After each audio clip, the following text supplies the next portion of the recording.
you easily, in a startup, you drive so fast that you get blind. You get tunnel vision, you don't know how fast you're going or whether you're going slow, you don't know where you're heading, you see some lights here and there and you drive there. And every now and then you must rise up and say, where are we really, what do we believe in, and where are we heading? And that's what allows you to be successful and allows you to stay on track. But of course, like all entrepreneurial advice, they always come with a caveat, and there's always a contradiction in every piece of advice. So if I tell you, stay your course, stick to your strategy, believe in your beliefs, all of that, then tomorrow I'll tell you, remember, if you need to, you pivot. If you need to change your strategy, do it. And then you say, so which one is it? Well, we never know. Advice always comes in two shapes. There's the advice against doing something and the advice for doing something. And you need to decide how you receive advice. And that was a very important learning from me. In one of these episodes, the first that nearly killed MySQL. So I joined as CEO. We had a partner in the US. I traveled to them and said, hey, we love your partnership, but this paper we signed isn't really a partnership, and you're not living up to your side of it, and we need to renegotiate and get a new model going. And they negotiated with us, but they said, hey, what is this? You signed this paper, we now have these rights, we have the right to use your trademark in the US, and we own this and we own that. I said, what is this?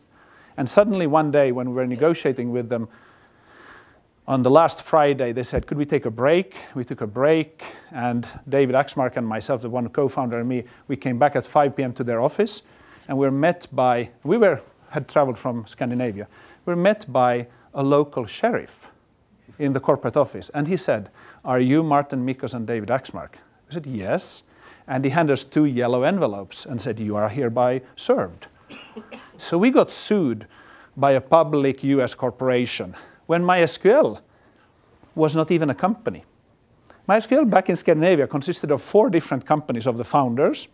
We hadn't raised any capital yet. We had term sheets signed a few days earlier, but we had no money. And I went back to John Wattin, our chairman-to-be, and said, what do we do now? We can't afford the lawsuit. We have no company. We have no money. What do we do? And I was ready to give up. I thought, I've been here just a few months. This isn't what I ordered. I thought this would be a business build-up. But John said, Marten, now let's figure out something really bold here. So we decided to go back to all the VCs and say, guys, good news and bad news. Bad news, we've been sued in the US. Good news, we'll give you twice the amount of shares for your money. And now, Scandinavia's pride is at stake. You're not allowed to withdraw. And of course, any smart VC would have withdrawn. You don't invest in a company that is just being sued. But we used all our methods of influencing and said, you cannot withdraw, because the Norwegians aren't, so you Swedes cannot. We had VCs from Norway, Sweden, and Finland. So ultimately, we got all their money. We spent half of that money on the lawsuit. We ultimately won. It was settled, but we got paid a payment, and it was the best marketing campaign ever for MySQL. The little company from Scandinavia being sued by a big, nasty US corporation. It worked. So, but that shows how you must have belief, and somebody must believe in you for this to happen.